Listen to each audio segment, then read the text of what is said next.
Welcome to the very first episode of the Lost in Your 20s podcast. We are celebrating today with a giveaway. So I'm going to be giving away one $100 gift card to anywhere your little heart desires. All you have to do is leave a review and a rating for this podcast on any platform. It can be Spotify, Apple Podcasts, Anchor, whatever you're using. Just leave a quick review and a quick rating. You'll be entered to win, and I will announce the winner at the very beginning of next week's episode. So I'm going to stop talking and let's get into the episode.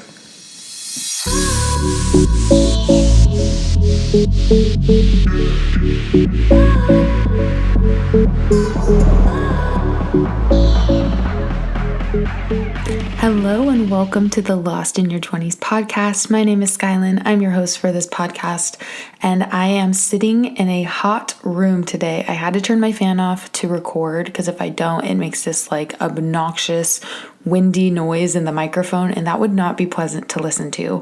But I'm sitting here, I'm sweating a little bit. It's all good. I have a smoothie, I have this big glass of ice water, and I have a Celsius. So I am staying hydrated as much as I am sweating out. I am putting back into my body.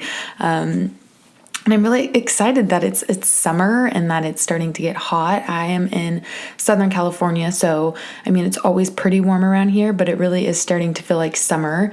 I started breaking out like my little skirts and my sundresses and all my fun summer things. I'm excited to start wearing bathing suits again, even though we can't go to the beach right now. Technically we can, but I'm not going to. And yeah, I'm just excited. And with summer comes, a lot of things. A lot of people are graduating, moving back home, figuring out their job situation, their new life situation. It's a crazy time. And if you are one of those people who was supposed to graduate this year and didn't get a graduation ceremony, I am so sorry. I feel for you. That just sucks to work your ass off for 4 years and then get your one big ceremony canceled. But I will say the best thing about graduation is being surrounded by friends and family and celebrating your accomplishments. And you can do that without a graduation ceremony. So still be proud of yourself. You have come such a long way. You've worked your tail off to get to where you are, and no ceremony is going to change that. And with graduation comes a whole new wave of new graduates facing postgraduate life, facing postgraduate decisions. And if you are in that boat right now, I'm sure you're facing a lot of different feelings. Sorry, I'm dying. I'm sure you're facing a lot of different feelings of excitement, of nervousness. It's overwhelming, but it is a very transformational, pivotal time of your life, and it all works out. It is confusing, and a lot of people deal with something called postgraduate depression. It's very real. If you're feeling that, know that these feelings are 100% valid. Because if you think about it, you spend an entire 4 years of your life working towards something, building a certain life for yourself, getting comfortable with your school, with your classes, with your major, building friend groups, joining a sorority, joining a group of people that you feel comfortable with. And then 4 years later, it's like the rug just gets ripped out from under you and you have to start all over again. And that is something very hard to grasp for a lot of people. I mean, as much as we expect it and we know what's happening, it still feels very abrupt when it does happen. No matter how much you plan, no matter what job you have lined up after college, no matter what your circumstances are, it is still a very abrupt end to the 4 years of school. I was talking to someone after I graduated and was expressing my feelings, telling them everything I was dealing with and everything that I felt. And they said college is like the best roller coaster ride of your entire life. It's this 4-year roller coaster ride. And then all of a sudden, one day, someone's like, it's time to get off, time to move on. And that's it. You get off of this roller coaster knowing that you'll never ride it again. And there's always going to be other roller coasters. There's always going to be other rides and different amusement parks, but this roller coaster will never happen again. And it's just like this adrenaline rush, and then it's done. It's over. And I was like, yeah, that's how I feel. I feel empty. I feel lost. I feel like I don't know what's going to happen next. I don't know which ride I'm going to get on next. All I know is that this ride is over. And that kind of put it into perspective for me. It helped me understand that what I was dealing with was extremely normal and that I knew there was always going to be other roller coaster rides, and it was okay to miss that ride, to think about that ride, but to know that I'll never ride it again. It's like kind of sad, and it's okay, but it's also really exciting because you have endless opportunities in front of you. You can get on one that's bigger and better and has more turns and more ups and downs, or maybe one that just goes up. There's just endless possibilities, and this isn't the end. That's something I also had to constantly remind myself is college was not my end all be all. In fact, I don't really even think it was necessarily the best 4 years of my life. I think it was a crazy new journey. It was different and it was so much fun and I learned so much, but I think there's more to come. I want to believe that there's better to come. And I think I know that there are better things coming. So that's something that I constantly remind myself of. And I did when I was going through the thick of this. And it's something that continuously kept me going. And good things take time. In fact, everything takes time. So you're not just gonna graduate college, move away from your college town and be perfectly okay. And if you are, that is phenomenal. I am absolutely jealous of you. But if you're not, then know that good things take time. Change takes time to adjust to. It takes time to move on. College is still so fresh in your brain right now. It's pretty much the life you've known for the past 4 years. And you have to walk away from that and build something new. And that is going to take time. So the adjustment period is huge. And in this period comes a lot of change. And to be quite frank, it is so much change at once that it is hard for our brains to comprehend everything that's happening. I think a lot of us go through something called change overload or change saturation. And I like to think of us like a computer. I am so on my analogies today. I promise that I have even more to come and I will try to lay off, but they all just make so much sense in my head. So I like to think of us as a computer. If you go into your computer, you change your settings, you change all your security options, the displays, the software, you change everything. You're going to need to reset your computer for it to start working properly again. It's not just going to all of a sudden be okay. It's not going to run right or the way you want it to right away. It's going to take time. It's also going to take time to learn the new controls, to learn the new settings, to learn all the new changes that you've made and to get used to them. And so this is literally like life, right? We're going through all these changes at once, a new job, a new city, a new group of friends, maybe new relationships, and we can't expect everything just to be okay all of a sudden. It takes time, and it takes time to adjust and to learn and really to get comfortable. We can't expect all of these changes to happen and us not to be impacted by it, right? We have to hit the reset button. We have to kind of step back, understand that all these things are changing, and give ourselves time to deal with them, to get used to these changes, and just to become acquainted with this new way of life. And if we don't do this, we will shut down. We will go through some weird crash, and just like our computers will shut down, and it'll take a step back. It'll take time to reset. But even if you do shut down, it's okay. There is nothing wrong with shutting down. This is life. Sometimes change is so much, it pushes us to a point where we don't want to be. And it's so hard to comprehend all of these things happening at once. But if you can take it one step at a time, one change at a time, recognizing them, acknowledging them, and learning how to become acquainted with them and live through these changes. And if we can be patient, that is another thing, because as I've been saying, this shit takes time. You need patience with yourself, with life, with the world as these changes are happening.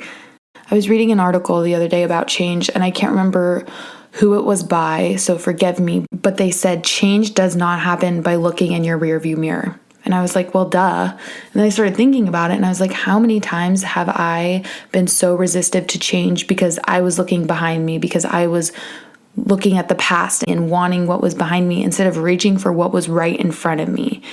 And it is so easy to fall into this trap, especially right after graduation when you are being put in this uncomfortable position of having to leave your comfort zone and find something else that makes you happy or find this new way of life.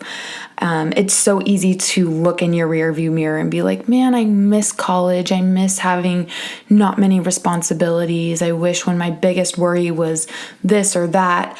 And that's okay. You know, it's okay to miss it. But what I learned that I have to do is appreciate it, know what's behind me, and look for what's in front of me. It's in your rear view mirror for a reason. It's behind you for a reason. And if you keep looking back at it, if you keep grabbing for it, if you keep gazing into that rear view mirror, you're never going to move forward. You're never going to see what's in front of you. In fact, you're going to miss everything right in front of you. You're going to crash. You're going to go off the road, off the rails, and that's not what you want. Keep your gaze forward. It's okay to think about what's behind you, to appreciate it, to reminisce, to miss it. Sorry, the trash truck is coming. It's going to be loud and obnoxious. I'm going to keep going with this analogy because I think there are a lot of good things that I can point out using it. So I apologize if you're not a fan of analogies, because apparently I am loving the analogies today. But moving on, there are days, truthfully, where your front view is going to look clouded. It's going to look thick and foggy. It might even be hailing, and you cannot see what's ahead of you. You don't even know when it's ever going to end, and it feels like it never will end. So it's easy to gaze into that rearview mirror that is sunny and shining. And the truth is, it's going to clear. The fog is going to clear, the clouds are going to lift, and the sun is going to shine. It always does. And it's going to shine light on the path that you're supposed to be on. You're going to see that you were on the right path all along. Maybe you just didn't see it because of the weather, because of the storm that was happening in front of you, but you're there and you're moving forward. And that is all that matters. So even on the darkest, cloudiest, rainiest days of them all, the sun is always there, and it will always, always shine through. You just have to know that it's coming and be willing to wait for it and be willing to keep driving forward and looking forward until the sun shines through. So when I first graduated, I felt like I was going downhill 100 miles an hour on this windy path. I felt like I was in a blizzard, blindfolded. And it felt like I was completely alone. Like I had no passenger next to me. Like I had no one in my backseat. Like it was just me and this scary, dark path that I did not want to go down. I was afraid to crash. I was afraid to go off the rails, and I was just scared. And instead of looking for a bright spot or being confident that the sun was going to shine again, the only bright spot I was looking at was my rearview mirror. And I got stuck in this endless circle of feeling shitty, and then thinking about all my friends who were going to get to go back to school, or thinking about what I was doing a year ago when I had no worries, when I wasn't worried about my career or a job or a new city, and I had all my friends right at my fingertips and everything I loved to do right in front of me, and it just seemed so easy. And it was so easy to look back and miss what I had instead of work to build what was in front of me, because what is in front of you a lot of the times is a lot better than what's behind you. It's hard to remember that, but the truth was, that rearview mirror of the college, it wasn't even that bright. It just seemed bright because of the storm that was happening in front of me, and it was just what I was fixated on in that moment.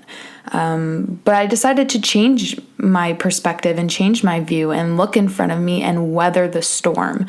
And that's hard to do. It truthfully is, because it's a storm for a reason. It's not supposed to be easy. You're going to get a lot of shit thrown at you. You're going to feel real shitty sometimes. But when I changed my point of view, I was able to fixate on the opportunity in front of me, the sunny spot, so to speak.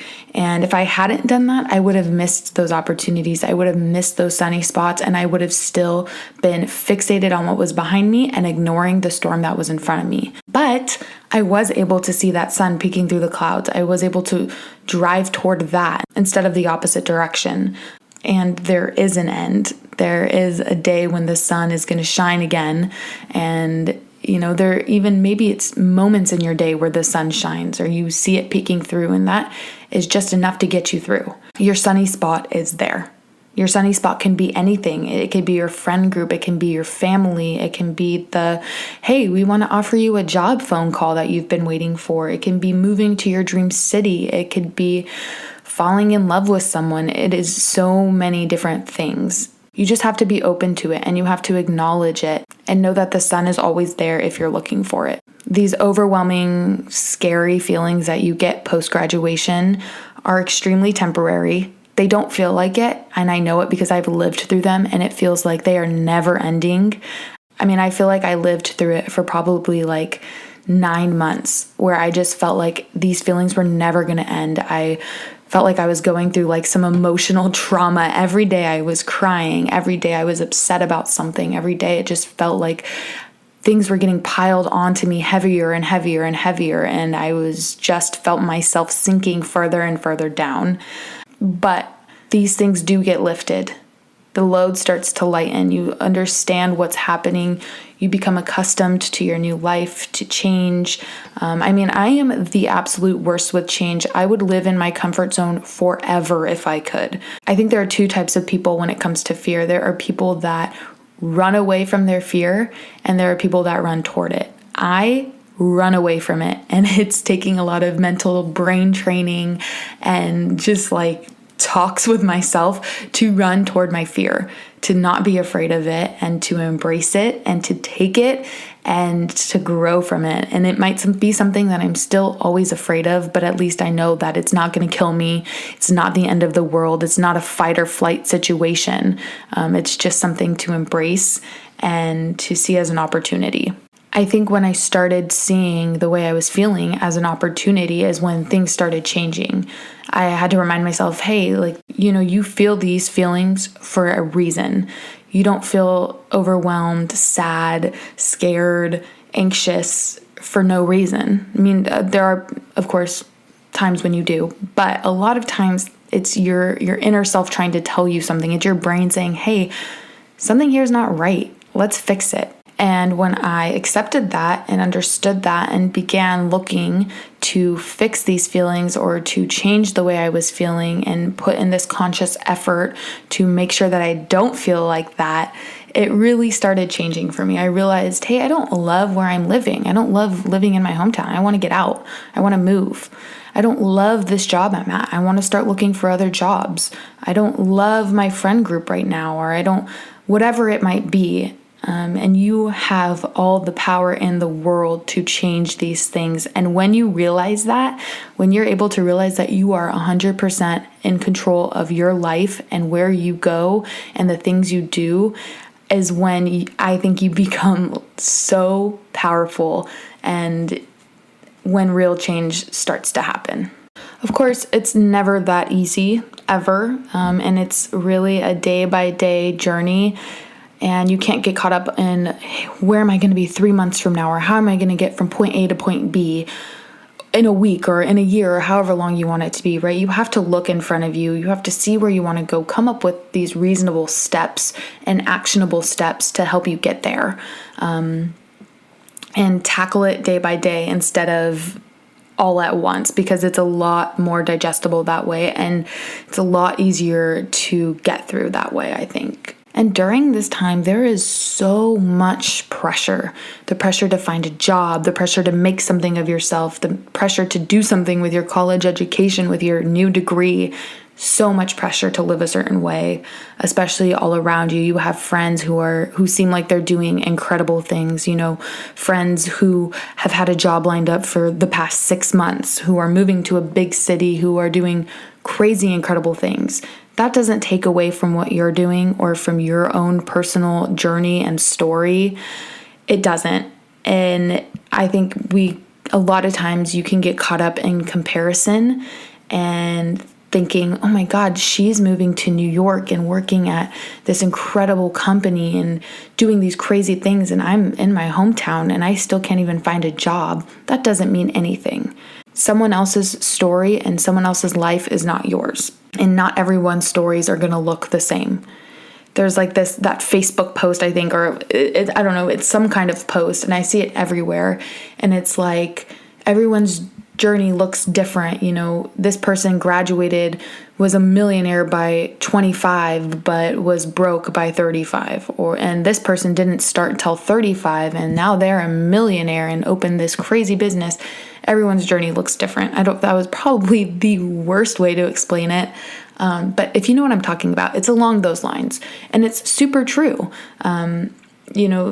Everyone's story is different, and comparison is gonna kill you. Comparing where you are now to where you were before, or comparing yourself to another person, it's gonna kill you, because the truth is you're not that other person. You're not yourself a year ago. You're only who you are now. Comparing is gonna do nothing. And it's so easy to forget that. Like, I am the worst at social media and opening up my Instagram and seeing this fabulous person on a beach vacation while I'm stuck at my desk inside working. It's easy to forget. And a lot of times the grass is always greener. What you think is incredible might not actually be. It's funny, I was looking at my Instagram stories. I was going through like my archives of like things I've posted, and I have like my highlights, and I do them by seasons just because that's how I like to remember things, like winter, fall, summer, spring. And I was looking at my my summer and fall seasons, which were like the 2 seasons obviously right after college graduation, and I was posting all these things, and I was looking at it like, man, I really used to have a lot of fun. Like, I used to do so much. Like, that was such a fun time of my life. And like, now I don't really have anything I'm adding to my highlights. I'm having a great time, but I'm not posting anything. People must think like I'm not having fun, or that I'm at a bad spot in life, whatever, like thinking stupid thoughts like that. Then I realized those 2 seasons were like 2 of the worst of my life. That was right after college. I was confused. That's when I was crying every day. That's when I just felt absolutely broken to shreds. And on my social media, it seemed like the best like 6-month span of my life, and it absolutely wasn't. And the 2 months after, or the 2 seasons after that, so spring and what's now summer, have been empty because I've been enjoying my life. I haven't been posting a lot. And I started comparing where I'm at now to where I was. And I was like, wait a second, you are doing so much better right now. Just because your social media says otherwise doesn't mean anything. And that kind of reminded me, like, it's probably so similar for other people. I made it look like I was living this phenomenal life. I was going different places every weekend. I was going to concerts. I was always with friends.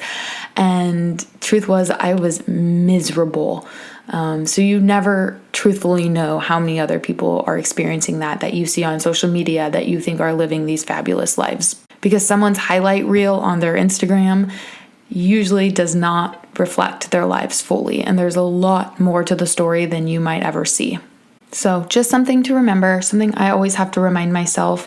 And, I think we just got to go easier on ourselves and give ourselves a break and do things that make us happy, do things that bring us happiness, not that bring other people happiness, not that we think will bring us happiness, that we think that we'll like, things that we truly, deeply, 100% love. I'm not going to go too far into that because I think that could be an entire podcast episode, and I will go off on a tangent forever if I get into it. So I'm going to leave it at that. But I think the most important thing during this time, all this change is happening, all these feelings are happening. It's so easy to get caught up and not feel like yourself and not truthfully be yourself and get lost in the swing of things. And I think it's so important just to come back at the end of every day and do something that makes you happy, do something that makes you feel like yourself, and do something that you truly love, because these feelings are hard to cope with. They're hard to deal with on a daily basis, and they do get easier. It does take time. And I hate to think back on when I went through it and I handled it so poorly and I lost who I was. I lost all sense of hope and happiness. And truthfully, looking back on it and reflecting on it from a kind of eagle's eye view, it wasn't all that bad. It wasn't as bad as my brain made it up to be. And I think I could have handled it a lot better. But it's hard to remember that when you're going through it. So my biggest piece of advice is just do things that make you happy.